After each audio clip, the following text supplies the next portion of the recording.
जीवित पुत्र का व्रत कथा। एक बार नौमिष नारायण के निवासी ऋषु के संसार के कल्याणार्थ सूत जी से पूछा, हे सूत, कराल कली काल में लोगों के बालक किस तरह दीर्घायु होंगे, सो कहिए। सूत जी बोले, जब द्वापर का अंत और कलयुग का आरंभ था, उसी समय बहुत सी शोकाकुल स्त्रियों ने आपस में सलाह की और कि क्या इस कली काल में माता के जीवित रहते पुत्र मर जाएंगे। जब वे आपस में कुछ भी निर्णय न कर सके तब गौतमी जी के पास पूछने के लिए गईं। जब उनके पास पहुंची तो उस समय गौतमी जी आनंद से बैठे हुए थे। उनके सामने जाकर उन्होंने मस्तक झुकाकर प्रणाम किया। तदंतर स्त्रियों ने पूछा, हे प्रभु, इस कलयुग में लोगों के पुत्र किस तरह जीवित रहेंगे? इसके लिए कोई व्रत या तप हो तो कृपा करके बताइए। इस तरह उनकी बात सुनकर गौतमी जी बोले, आपसे मैं वही बात कहूँगा जो मैंने पहले से सुन रखी है। गौतमी जी ने कहा, जब महाभारत युद्ध का अंत हो गया था और द्रोण पुत्र अश्वत्थामा के द्वारा अपने बेटों को मरा देकर जब पांडव बड़े दुखी हुए तो पुत्र के शोक से व्याकुल होकर द्रौपदी अपनी सखियों के साथ ब्राह्मण श्रेष्ठ धौम्य के पास गई और उसने धौम्य से कहा, हे विप्रेंद्र, कौन सा उपाय करने से बच्चे दीर्घायु हो सकते हैं? कृपा करके ठीक कहिए। धौम्य बोले, सतयुग में सत्य वचन बोलने वाला, सत्य आचरण करने वाला समदर्शी जीमूतवाहन नाम का एक राजा था। एक बार वह अपनी पत्नी के साथ अपने ससुराल गया और वहीं रहने लगा। एक दिन आधी रात के समय पुत्र के शोक से व्याकुल कोई स्त्री रोने लगी, क्योंकि वह अपने बेटे के दर्शन से निराश हो चुकी थी। उसका पुत्र मर चुका था। वह रोती हुई कहती थी, हाय, मुझ बूढ़ी माँ के सामने ही मेरा बेटा मरा जा रहा है। उसका रुदन सुनकर राजा जीमूतवाहन का तो मानो हृदय विदीर्ण हो गया। वह तत्काल उस स्त्री के पास गया और उसने पूछा, तुम्हारा बेटा कैसे मरा? बूढ़ी माँ ने कहा, गरुड़ प्रतिदिन आकर गांव के लड़कों को खा जाता है। इस पर दयालु राजा ने कहा, माता, अब तुम रो मत, आनंद से बैठो, मैं तुम्हारे बच्चे को बचाने का यत्न करता हूँ। ऐसा कहकर राजा उस स्थान पर गया जहाँ गरुड़ आकर प्रतिदिन मांस खाया करता था। उसी समय गरुड़ भी उस पर टूट पड़ा, राजा के शरीर का मांस खाने लगा। जब अतिशय तेजस्वी गरुड़ ने राजा का बायां अंग खा लिया तो झटपट राजा ने अपना दाहिना अंग फेर कर गरुड़ के सामने रख दिया। यह देखकर गरुड़ ने कहा, देव योनियों में तुम कौन हो? तुम तो मनुष्य नहीं जान पड़ते। अच्छा, अपना जन्म और कुल बताओ। पीड़ा से व्याकुल मन वाले राजा ने कहा, हे पक्षीराज, इस तरह के प्रश्न करना व्यर्थ है। तुम अपनी इच्छा भर मेरा मांस खाओ। यह सुनकर गरुड़ रुक गए और बड़े आदर से राजा के जन्म और कुल की बात पूछने लगे। राजा ने कहा, मेरी माता का नाम सव्या है और मेरे पिता का नाम शीलवाहन है। सूर्यवंश में मेरा जन्म हुआ है और जीमूतवाहन मेरा नाम है। राजा की दयालुता देखकर गरुड़ ने कहा, हे हे हे महाभाग, तुम्हारे मन में जो अभिलाषा है वह वर मांगो। राजा ने कहा, हे पक्षीराज, यदि आप मुझे वर दे रहे हैं तो वर दीजिए कि आपने अब तक जिन प्राणियों को खाया है वह सब जीवित हो जाएं। हे स्वामी, अब से आप यहाँ बालकों को ना खाएं और ऐसा कोई उपाय करें कि जहाँ जो उत्पन्न हो वे लोग बहुत दिनों तक जीवित रहें।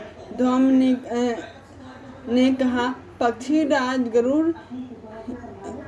गरुड़ राजा को वरदान देकर स्वयं अमृत के लिए नागलोक चले गए। वहां से अमृत लाकर उन्होंने उन मरे हुए मनुष्यों की हड्डियों पर बरसाया।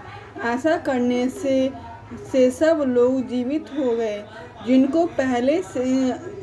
जिनको कि पहले गरुड़ ने खाया था। राजा के त्याग और गरुड़ की कृपा से वहाँ रहने वाले लोगों की बहुत कष्ट दूर हो गया। उस समय राजा के शरीर की शोभा दूनी हो गई। राजा की दयालुता देखकर गरुड़ ने फिर से कहा, मैं संसार के कल्याणार्थ एक और वचन देना दूंगा।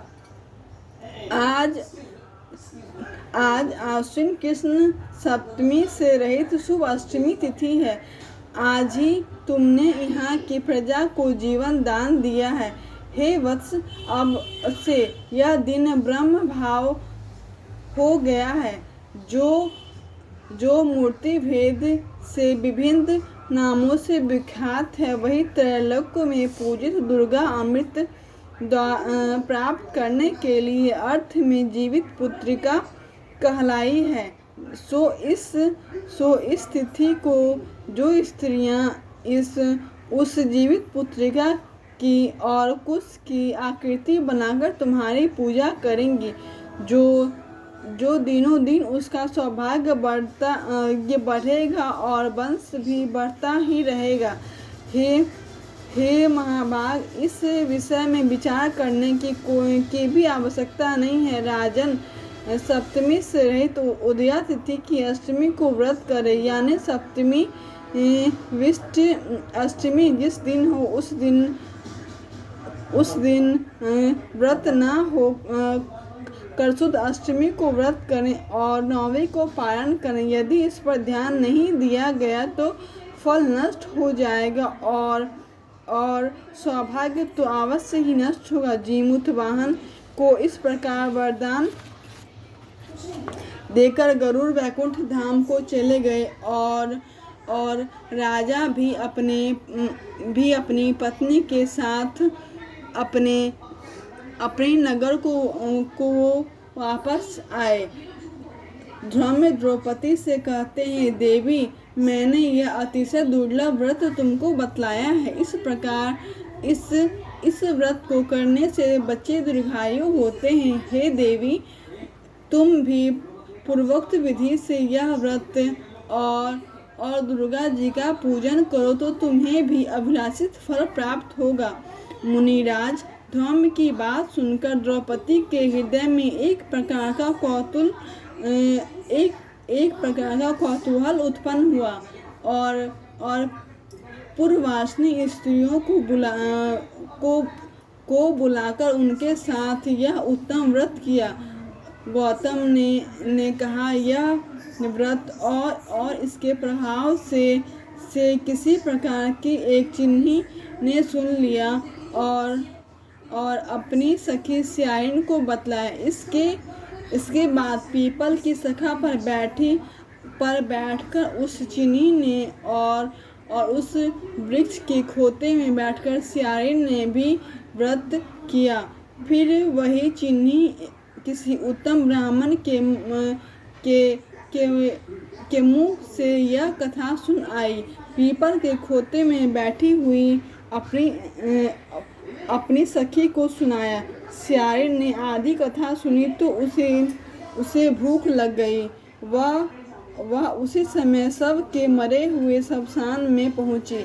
वहाँ उसने इच्छा भर मांस का भोजन किया और चिन्ही बिना कुछ खाए पिए रह गई और सवेरा हो गया। सवेरे वह गौशाले में गई और वहाँ गौ का दूध पिया। इस तरह नवमी को उसने पारण किया।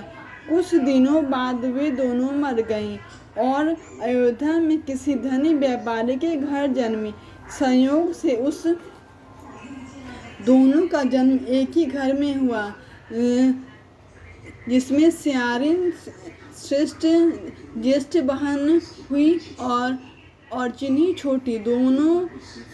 वे दोनों सभी शुभ लक्षणों से युक्त थी।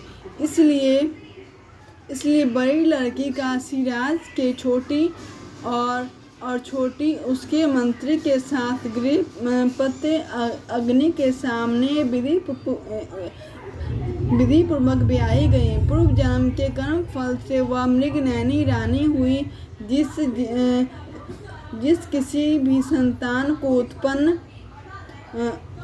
उत्पन्न करती वह मर जाती और पूर्व जन्म की बातें स्मरण करने वाली मंत्री की पत्नी ने अष्टवसुओं के सदृश तेजस्वी 8 बेटों को उत्पन्न किया। वे सभी जीवित रह गए। अपनी बहन के पुत्रों को जीवित देखकर ईर्ष्यावश राजपत्नी ने अपने स्वामी से कहा, यदि तुम मुझे जीवित रखना चाहते हो तो इस मंत्री के भी पुत्रों को उसी जगह भेज दो जहाँ मेरे बेटे गए, अर्थात इन्हें मार डालो। यह सुनकर राजा ने मंत्री के पुत्रों को मारने के लिए कई प्रकार के उद्योग किए, पर मंत्री की पत्नी ने जीवित पुत्रिका के पुण्य फल से बचा लिया। एक दिन राजा ने अपने आदमियों से उन पुत्रों का सिर कटवाकर पिटारी में रखवाया और वह पिटारी उसकी माता मंत्री की पत्नी के पास भेज दिया, किंतु वे 8 सिर बेशकीमती जवाहरात में बदल गए और भले चंगे वे 8 लड़के अपनी माता के पास वापस चले गए। उनको जीवित देखकर राजपत्नी को बड़ा विस्मय हुआ और अंत में वह मंत्री पत्नी के पास गई और उसने पूछा, बहन, तुमने ऐसा कौन सा पुण्य किया है जिससे बार बार मारे जाने पर भी तुम्हारे बेटे नहीं मरते? इस पर मंत्री की पत्नी ने कहा, पूर्व जन्म में मैं चिन्ही और तुम सियारिन थी। दोनों ने व्रत किया। तुमने व्रत के नियमों का भली भांति पालन नहीं किया और मैंने किया। इसी दोष से हे बहन, तुम्हारे बेटे नहीं जीते। ओ राजरानी, अब तुम भी उस जीवित पुत्रिका व्रत को करो तो तुम्हारे बेटे दीर्घायु होंगे। मैं तुमसे सच सच कह रही हूँ। उसके कथा के अनुसार रानी ने व्रत किया और तभी से उसके कई बेटे सुंदर और दीर्घायु होकर बड़े बड़े राजा हुए। सूत जी कहते हैं, इस प्रकार सबका आनंद देने वाले मैंने यह दिव्य व्रत बतलाया। स्त्रियां चिरंजीवी संतान चाहती हैं तो विधि पूर्वक यह व्रत करें।